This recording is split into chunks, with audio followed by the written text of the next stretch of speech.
क्या आपको पता है कि एक मुसलमान की जिंदगी का सबसे खतरनाक पल कौन सा होता है? वो पल नहीं जब वो बीमार पड़ता है, वो पल नहीं जब वो गरीब हो जाता है। सबसे खतरनाक पल वो होता है जब वो एक गुनाह करता है और सोचता है इतना तो चलता है। लेकिन इस्लाम में सारे गुनाह एक जैसे नहीं हैं। कुछ गुनाह ऐसे हैं जिन्हें अल्लाह और उसके नबी सल्लल्लाहु अलैहि वसल्लम ने खास तौर पर बड़ा गुनाह कहा है। और दिलचस्प बात यह है कि बहुत से मुसलमान रोजाना इनमें से कोई ना कोई गुनाह करते हैं, बिना ये जाने कि वो असल में कितना बड़ा गुनाह कर रहे हैं। आज हम 14 ऐसे गुनाह समझेंगे, एक एक करके हर गुनाह के पीछे की वजह जानेंगे, कुरान की आयतें देखेंगे, नबी की हदीसें देखेंगे और आखिर में आपको पता चलेगा कि इनसे बचने का तरीका क्या है। तो चलिए शुरू करते हैं। नंबर 1, शिर्क। लिस्ट में सबसे ऊपर है शिर्क, यानी अल्लाह के साथ किसी और को शरीक करना। ये इकलौता गुनाह है जिसके बारे में कुरान कहता है कि अगर आप बिना तौबा किए इस हाल में मरे तो अल्लाह इसे माफ नहीं करेगा। ज्यादातर लोग सोचते हैं शिर्क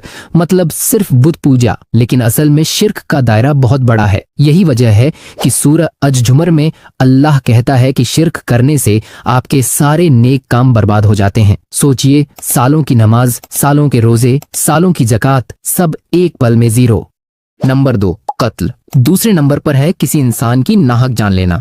सूरह अल इसरा में अल्लाह फरमाता है कि किसी की जान मत लो सिवाय किसी जायज वजह के। लेकिन यहाँ एक चीज समझनी जरूरी है, कत्ल का मतलब सिर्फ चाकू या बंदूक से किसी को मारना नहीं है। उलेमा बताते हैं कि अगर आप अपनी लापरवाही से किसी की मौत की वजह बनते हैं, मसलन गाड़ी तेज चलाकर या किसी का हक मारकर उसे मौत के मुंह में धकेल देना, तो ये भी कत्ल के दायरे में आ सकता है। नंबर 3, माँ बाप की नाफरमानी। अब ये वाला गुनाह बहुत लोगों को हैरान करता है। जरा सोचिए, ये किसी अजनबी के साथ बदसलूकी की बात नहीं हो रही, ये उन 2 लोगों की बात हो रही है जिन्होंने आपको पैदा किया, पाला और आपके लिए अपनी जिंदगी लगा दी। सूरह इज़रा में अल्लाह ने अपनी इबादत के हुक्म के तुरंत बाद माँ बाप के साथ अच्छे सलूक का हुक्म दिया। ये कोई इत्तेफाक नहीं, ये दिखाता है कि अल्लाह के नजदीक माँ बाप की इज्जत कितनी अहम है। और नबी सल्लल्लाहु अलैहि वसल्लम ने एक बात बताई, अगर आपकी दुआएं कबूल नहीं हो रही तो एक वजह यह भी हो सकती है कि आप अपने माँ बाप के साथ अच्छा सलूक नहीं कर रहे। नंबर 4, चोरी। अगला गुनाह है चोरी। सूरह अल मायदा में इसकी सजा का जिक्र है, हाथ काटना। ये सुनने में सख्त लगता है, लेकिन इससे एक बात साफ होती है, इस्लाम किसी और के हक को छीनना बहुत संजीदगी से लेता है। और चोरी का मतलब सिर्फ जेब काटना नहीं है। उलेमा कहते हैं कि किसी को धोखा देकर उसका हक मारना या किसी की चीज बिना इजाजत इस्तेमाल करना, ये सब चोरी की ही अलग अलग शक्लें हैं। नंबर 5, जिना। सूरह अल इसरा में अल्लाह एक हुक्म देता है, जिना के करीब भी मत जाओ। मतलब सिर्फ असल फेल ही गुनाह नहीं, बल्कि उस तरफ ले जाने वाला हर रास्ता भी खतरनाक है। हराम चीजें देखना, गैर महरम के साथ तन्हाई में वक्त गुजारना, ये सब उसी रास्ते के स्टॉप हैं जो जिना तक पहुंचाते हैं। नंबर 6, सूद। अब एक हदीस सुनिए जो आपको चौंका देगी। नबी सल्लल्लाहु अलैहि वसल्लम ने मुस्नद अहमद में फरमाया कि जानते बूझते सूद की एक छोटी सी मिकदार लेना 37 बार जिना करने जितना संगीन है। जरा रुकिए और इस बात को समझिए, हम में से कितने लोग बैंक का ब्याज लेते हैं और सोचते भी नहीं कि ये कितना बड़ा गुनाह है। सूरह अल बकरा में अल्लाह सूद खाने वालों के बारे में कहता है कि वो कयामत के दिन ऐसे उठेंगे जैसे शैतान ने उन्हें पागल कर दिया हो, क्योंकि सूद एक ऐसा सिस्टम है जिसमें आप किसी की मजबूरी से अपना फायदा निकालते हैं। नंबर 7, नमाज छोड़ना। ये गुनाह बाकी सबसे अलग है। नबी ने तिरमिजी में फरमाया कि मोमिन और काफिर के दरमियान फर्क नमाज है। ये किसी और गुनाह जैसा नहीं है। बाकी गुनाह आपकी नेकियां कम करते हैं, ये गुनाह आपकी पूरी पहचान बदल सकता है।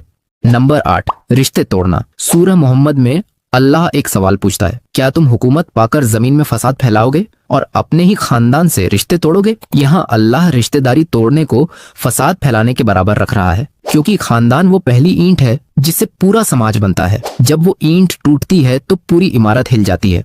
नंबर 9, शराब। नबी सल्लल्लाहु अलैहि वसल्लम ने शराब को तमाम बुराइयों की माँ कहा। ये टाइटल किसी और गुनाह को नहीं मिला, क्योंकि शराब सिर्फ जिस्म को नुकसान नहीं पहुंचाती, ये आपकी अक्ल को छीन लेती है। और जब अक्ल चली जाती है तो इंसान बाकी सब गुनाह आसानी से कर बैठता है। सूरह अल मायदा में अल्लाह फरमाता है कि शराब आपको नमाज और अल्लाह की याद से दूर कर देती है। यही वजह है कि ये सिर्फ एक गुनाह नहीं बल्कि बाकी गुनाहों का दरवाजा है। नंबर 10, गीबत। ये गुनाह वो है जो लगभग हर इंसान रोजाना करता है। नबी सल्लल्लाहु अलैहि वसल्लम ने फरमाया, गीबत जिना से भी बदतर है, क्योंकि जिना का नुकसान सीमित होता है लेकिन गीबत का नुकसान फैलता चला जाता है। सूरह अल हुजुरात में अल्लाह एक मिसाल देता है, गीबत करना ऐसा है जैसे आप अपने मरे हुए भाई का गोश्त खा रहे हो। अगली बार जब किसी की बुराई करने का मन करे तो ये आयत याद कर लीजिए। नंबर 11, झूठी गवाही। सूरह अल हज में अल्लाह बड़े गुनाहों की लिस्ट देते हुए झूठी गवाही का खास तौर पर जिक्र करता है। ये गुनाह इसलिए खतरनाक है क्योंकि इसका असर सिर्फ एक इंसान तक सीमित नहीं रहता। एक झूठी गवाही एक बेगुनाह को सजा दिलवा सकती है और एक गुनहगार को बचा सकती है। ये पूरे इंसाफ के सिस्टम को खराब कर देती है। नंबर 12, खुदकुशी। सही बुखारी की एक हदीस बहुत साफ है। नबी सल्लल्लाहु अलैहि वसल्लम ने फरमाया कि जो इंसान जिस तरीके से खुद को मारता है उसे जहन्नम में उसी तरीके से बार बार सजा दी जाएगी। ये सुनने में बहुत सख्त लगता है, लेकिन इसके पीछे एक गहरी बात है। उलेमा समझाते हैं कि खुदकुशी असल में अल्लाह की रहमत से मायूस हो जाना है और इस्लाम में सबसे बड़ी गलती यही मानी जाती है। नंबर 13, जादू टोना। सूरह अल बकरा में जादू का जिक्र एक ऐसी चीज के तौर पर होता है जिससे लोग दूसरों को नुकसान पहुंचाते हैं। ये हराम जरिए से ताकत हासिल करने की कोशिश है और इसीलिए इसे बड़े गुनाहों में गिना गया है। नंबर 14, खयानत। आखिरी गुनाह है अमानत में खयानत करना।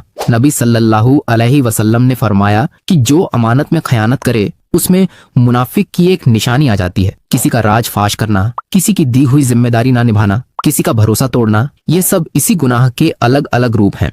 अब असली सवाल, क्या इन गुनाहों से बचा जा सकता है? अब तक आपने 14 बहुत संगीन गुनाह सुने। शायद आपको लग रहा हो कि इनमें से कोई एक गुनाह आपसे हो चुका है। तो अब एक अच्छी खबर सुनिए। सूरह अज झूमर में अल्लाह खुद फरमाता है, ऐ मेरे बंदो, जिन्होंने अपनी जानों पर जुल्म किया, अल्लाह की रहमत से मायूस मत हो। अल्लाह सारे गुनाह माफ कर देता है। सोचिए, कत्ल भी माफ हो सकता है, चोरी भी माफ हो सकती है, ज़िना भी माफ हो सकता है। बस शर्त यह है कि आप सच्चे दिल से तौबा करें। सिर्फ एक गुनाह है जो माफ नहीं होता और वो है शिर्क। अगर आप उसी हाल में मर जाएं, बाकी हर गुनाह के लिए तौबा का दरवाजा हमेशा खुला है, मौत के आखिरी सांस तक। तो अगर आपको लगता है कि आप बहुत दूर निकल चुके हैं तो ये सोच गलत है। आज ही अल्लाह से माफी मांग लीजिए। कमेंट में बताइए कि इन 14 में से कौन सा गुनाह आपको सबसे ज्यादा सोचने पर मजबूर करता है। और अगर ये वीडियो आपको कुछ नया सिखा गया हो तो इसे शेयर करना मत भूलिए, क्योंकि शायद किसी और को भी यही जानकारी चाहिए।